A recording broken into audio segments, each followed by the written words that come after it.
Com estàs?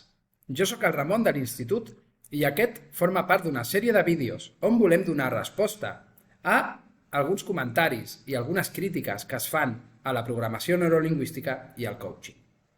La crítica que volem tractar avui és la que diu que el coaching i sobretot la programació neurolingüística no són ciència. Davant d'aquesta crítica, davant de les persones que diuen això, la nostra resposta és que tenen raó. La programació neurolingüística no és una ciència. Però aquesta crítica el que porta implícita és la idea de que la ciència és l'únic àmbit de coneixement que pot descriure, explicar i afectar a l'experiència humana. I això no és cert. L'art, la pintura, la música, la literatura no són ciència.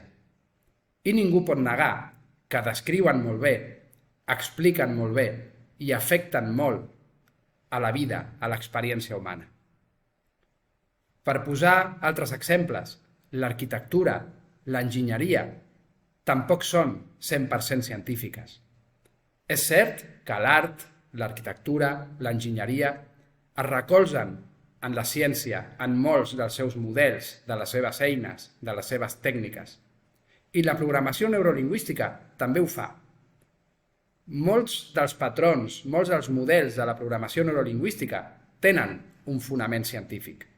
Però en si, la programació neurolingüística, de la mateixa manera que l'arquitectura o l'enginyeria o la música, no segueixen el mètode científic.